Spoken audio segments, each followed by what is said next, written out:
주말 사이에 남북 간 벌어진 풍선 전쟁, 그 타임라인부터 좀 정리를 해드릴게요.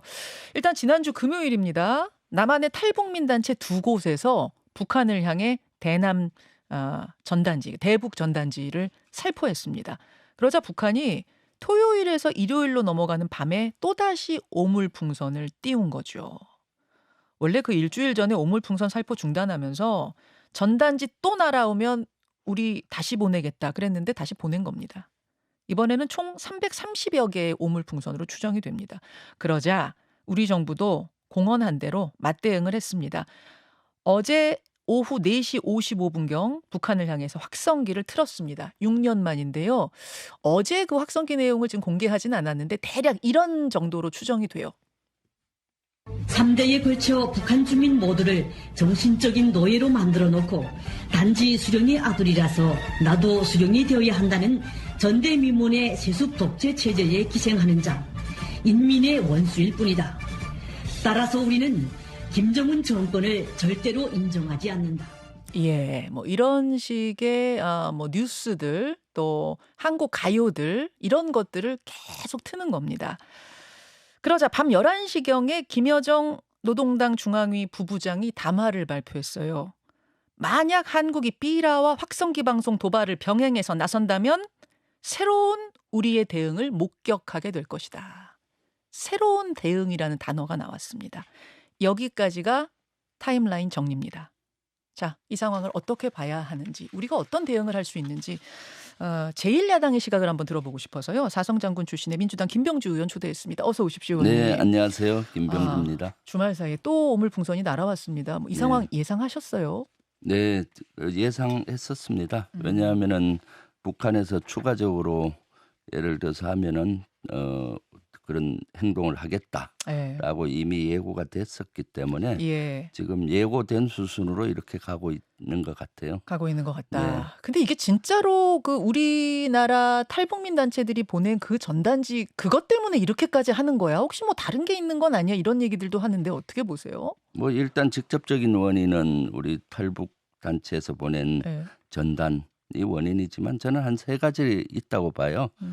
하나는 이제 5월 27일 날 2차 군사위성 발사가 실패했잖아요. 그걸 만회하기 위해서 그때 세 가지를 했었거든요. 북한은. 그래서 자체 그런 결속력이나 만회하는 측면도 있다고 보고. 실패를 좀 돌리기 위한. 네네. 그럴 때 GPS 교란이라든가 대형 방사포 18발 동시에 사격, 오염 풍선 날리는 거 세 가지를 동시에 했었거든요. 그런데 이제 우리가 대응하는 과정에서 서로 에스컬레이트가 지금 되고 있지 않나 하는 생각을 하고 있습니다. 지금 브레이크가 잡히지 않은 상태에서 강대강으로 계속 치달려서 나중에는 국제전까지 가지 않을까 하는 아주 깊은 우려, 심각한 지금 상황으로 치달리고 있어서 걱정입니다. 진짜 브레이크 없는 폭주기관차처럼 양쪽이 달리고 있다. 뭐 이런 지금 느낌인데 이번 주말에 날아온 오물풍선은 조금 지난번보다는 좀 덜 더럽더라고요. 네, 그렇죠. 지난번에는 뭐 동물 배설물 막 이런 게 들어있었는데 이번에는 좀 급조한 오물 같은 느낌이었어요. A4 용지를 막 이렇게 잘라가지고. 그래서 저 여러분 보여드리고 있는데 유튜버 레인보우로 보시면은 배설물 이런 건 없었고 조금 덜 더러운. 급하게 만든 걸로 보이죠. 네, 그렇죠. 그냥 폐지 같은 걸 잘라서 한 아주 급조된 걸로 보여집니다. 가장 걱정은 이제 여기에 사실은 심한 걸 담을 수 있잖아요. 예를 들어 생화학 무기 같은 걸 담으면 어떡하나 이렇게 자꾸 에스컬레이팅이 되다가 그런 단계까지 확 질러버리진 않을까 어떻게 보세요? 그것은 만약 생화학 무기를 한다고 하면은 진짜로 심각한 사항이지 않습니까?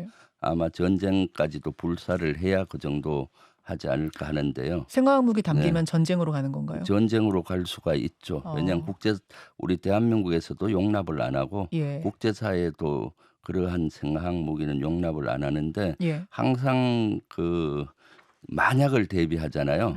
북한이 정상적으로 사고하는 정상적으로 사고하고 하지 않고 있기 때문에 그런 것까지 염두에 둬야 된다고 저는 보고 있어요. 어쨌거나 북한은 이번에 우리의 허점을 알았고 지금은 사용하지 않더라도 전시나 이럴 때는 이러한 것이 효과적이겠다라는 생각을 하고 있을 거예요.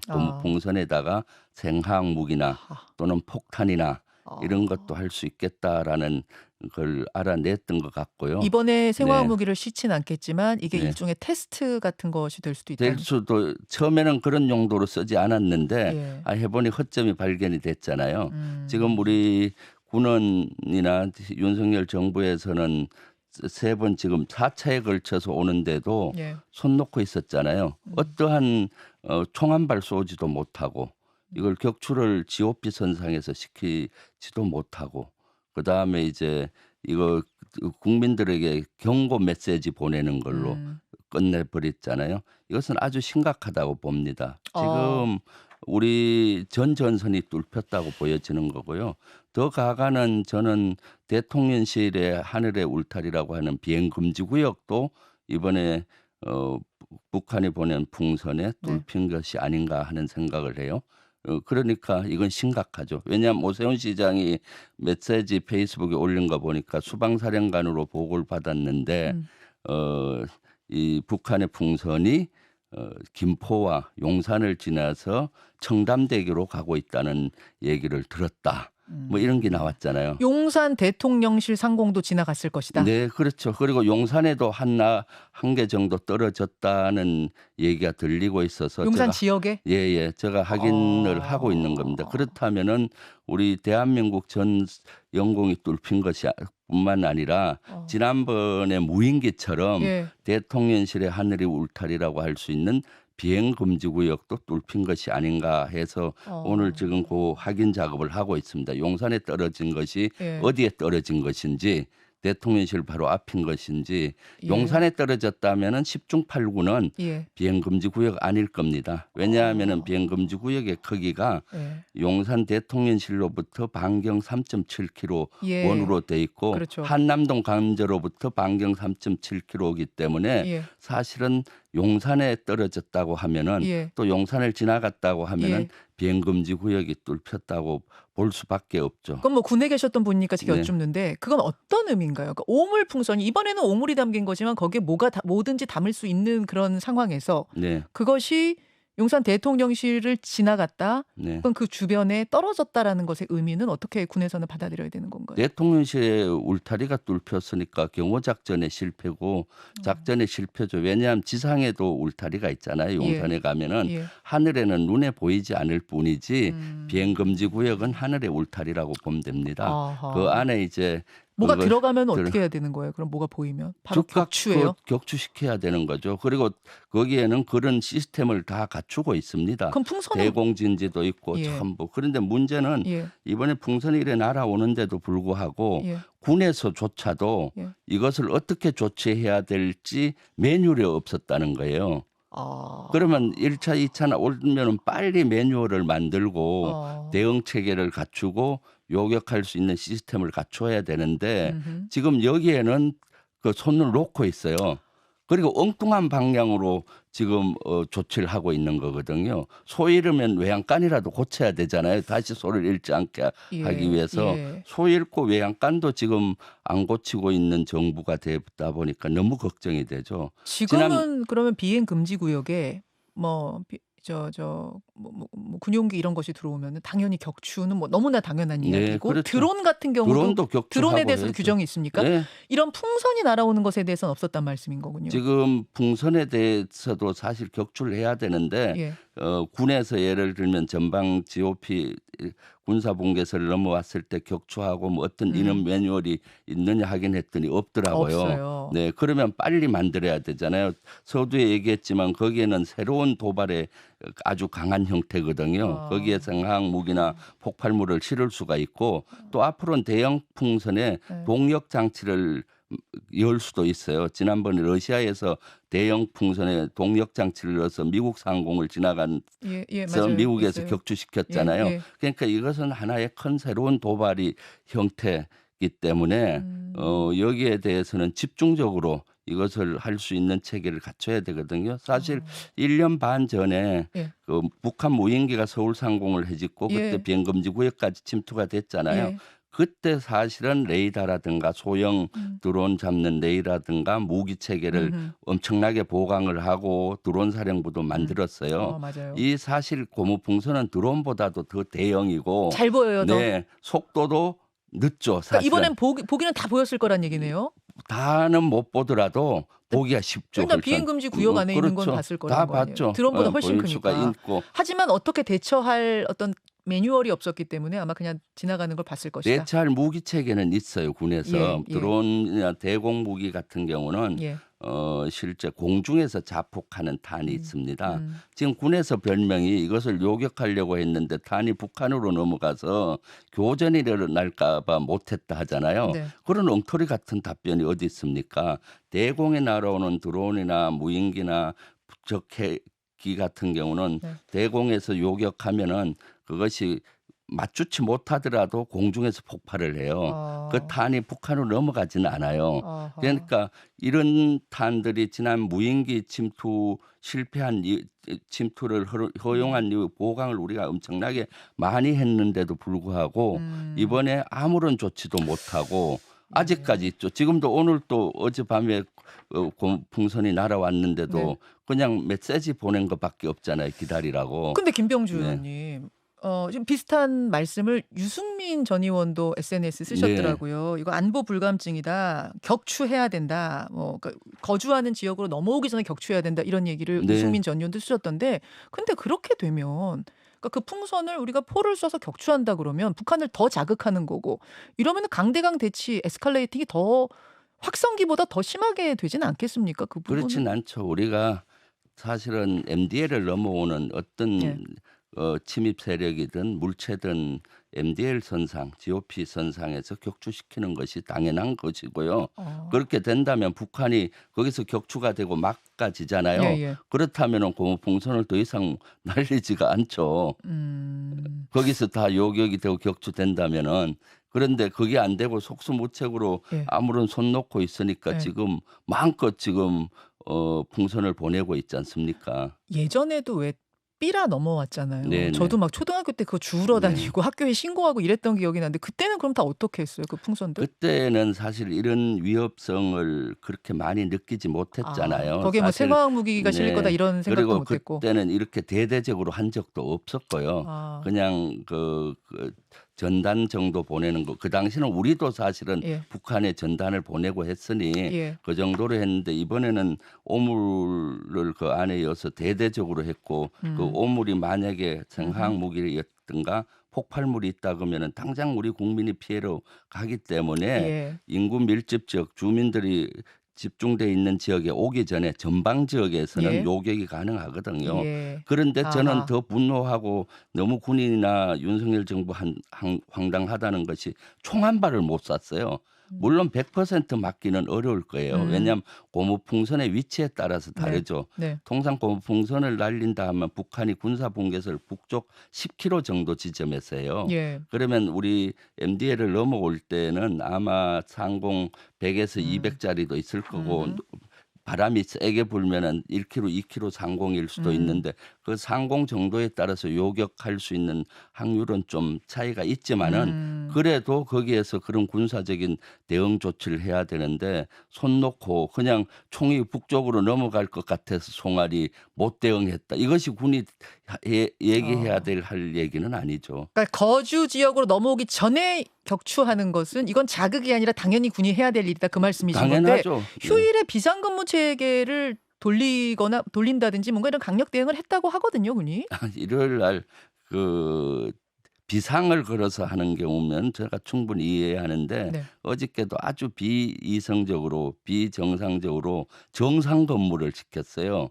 휴일 날 전 장병들을 아까 비상근무하고 또 다른 건가요? 비상근무라고 하면은 예. 경계태세를 강화하고 대비태세를 걸어서 거기에 상응하는 조치를 하잖아요. 예. 그런 것보다는 전체 인원들을 정상 출근해라라고 토요일 날 밤 23시경에 통보하고 하니까 예. 이 모든 전 장병들이 그냥 정상 근무를 하는 거죠. 그것은 아주 비정상적이에요. 이런 사례가 없어요. 만약 정상근무를 시킨 비상이 걸려서 군인이 들어가서 대기하고 대비태세를 한다고 하면 그건 당연한 건데 아무 별 큰 이유 없이 이유라는 것은 대비태세를 강화하고 작전 기강을 확립한다는 취지인 것 같아요. 작전 기강이라는 거는 군기가 좀 빠졌기 때문에 그 기강을 잡고 해서 대기한다는 건데 그것은 아마 이번에 3차 풍선이 넘어올 걸 예상되는 날에 했잖아요. 네. 아마 1차 풍선이 있고 나서는 뭐가 됐나요?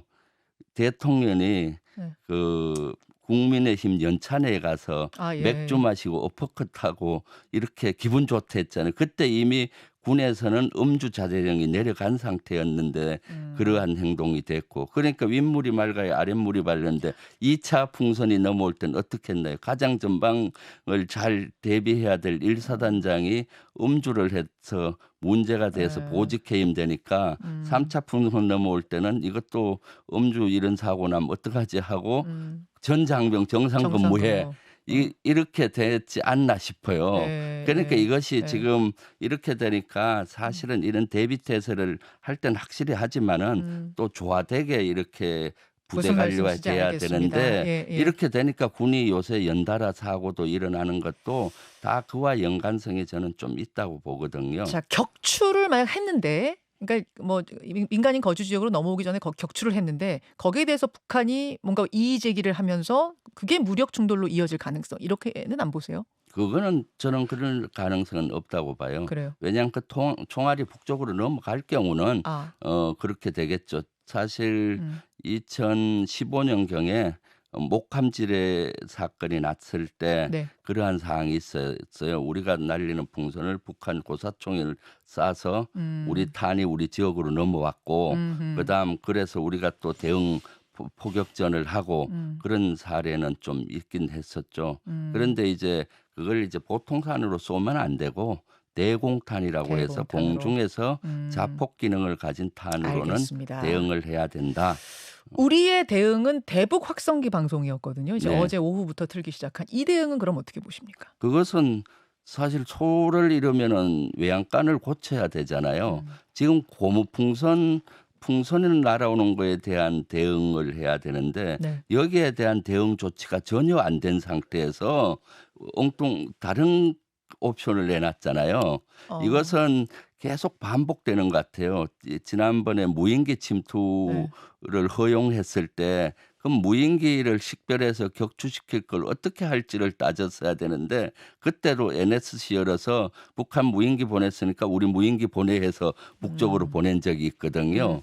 그래서 사실은 진단을 정확히 해서 그 처방을 내려야 국민들이 덜 불안한데 고무풍선 날아오는 거에 대해서는 속수무책인데 다르게 또 확성기 방송을 했잖아요. 오히려 좀 덜 자극하는 방법이 확성기 격추보다는 확성기 아니겠는가? 요런 시각은 어떻게 보세요? 아니죠. 우리도 고무풍선을 보낼 수는 있는 거고 군에서 예를 든다면은 다른 그걸 많이 열어놔야 되고 확성기에 대해서도 북한이 민감하게 생각하는 건 사실인데 우리가 과도하게 북한인이 민감하게 할 것이다라고 판단하는 것 같아요. 왜냐하면은 2015년도 2004년까지는 확성기 방송을 했는데 2004년 육사 합의로 다 철거하고 중지했어요. 그리고 11년 후인 2015년에 목함지뢰가 났을 때 확성기를 개재했을 때 그때는 북한이 되게 아팠어요. 2주 후에 이제 그걸 북한이 유감 표시를 함으로써 중지했는데 2016년도에 4차 핵실험을 했을 때 다시 방송을 재개하고 2년 3개월 동안 계속 확성기 방송을 했어요. 그때 제가 전방에서 군단장을 할 때였는데 그때 북한이 되게 아파할 것이다 했는데 북한이 거기에 대응 조치를 방법을 개발했더라고요. 어떻게요? 뭔가 하면 우리 확성기 방송에 들리면 북한 장병들이 들리지 않게 북한도 대남 방송이 있는데 대남 방송하는 거를 오히려 자기들의 막사 주변으로 다 방향을 전환하기도 하고 일부는 소초별로 이제 야외 확성기를 들어서 우리 방송을 틀면은 그쪽에서도 방송을 틀어서 북한 장병들이 군인들이 못 듣게 이번에도 그렇게 할 걸로 하더라고요. 보십니까? 아마 이번에도 당연히 그렇게 할 걸로. 하고 그거보다 더 진화된 어떤 대응책을 갖고 있겠죠. 알겠습니다. 네. 김여정 부부장이 어제 밤 11시경에 담화문을 발표했습니다. 새로운 대응을 하겠다. 이 새로운 대응이란 뭐가 될 거라고 보세요? 그러니까 지금 일상적인 대응은 우리 학생기에 조준 사격하고 이렇게 할 걸로 보잖아요. 네. 새로운 대응은 저는 사이버 공격 같은 경우 사이버 공격을 해서 우리 은행이나 어떤 전산 시스템을 마비시킨다든가 이런 형태의 새로운 우리 사회를 혼란시키고 예. 군사적으로 대응하기는 애매한 것 예. 이런 거라든가 테러라든가 이런 새로운 대응으로 우리를 괴롭히고 위협하지 않을까 싶습니다. 그래서 이 문제는 진짜로 브레이크 없이 이렇게 가다가는 참 여러 위기로 오기 때문에 지금 윤석열 정부는 위기관리 측면에서 이걸 바라보고 해야 되는데 위기관리 능력이 너무 없는 것 같습니다. 자, 30초 드립니다. 그럼 만약 대통령이시라면 군 수뇌부라면 지금 뭘 어떻게 해서 푸시겠습니까? 이 브레이크를 밟으시겠습니까? 그러니까 지금 지나치게 가잉 대응할 것이 아니라 예. 그 군사적으로 대비태세는 확실히 예. 하면서도 한 측면에서는 이걸 풀기 위해서 노력을 다른 외교적인 수단이든 또는 해야 되는 것이죠. 그런데 한쪽만 지금 위협을 높이고 같이 대응하는 것만 하지 위협을 낮추기 위한 노력은 전혀 하지 않고 있어서 평화의 공간이 생기지도 않고 국민들은 불안해하고 이것이 경제에까지도 나쁜 영향을 미칠 거라고 저는 보고 있어서 큰 걱정입니다. 여기까지 제1야당의 장군 출신은 어떻게 이 상황을 보고 있는지 오늘 이야기 들어봤습니다. 김병주 의원님 고맙습니다. 네, 감사합니다. 김현정의 뉴스쇼는 시청자 여러분의 참여를 기다립니다. 구독과 좋아요, 댓글 잊지 않으셨죠? 알림 설정을 해두시면 평일 아침 7시 10분 실시간 라이브도 참여하실 수 있습니다.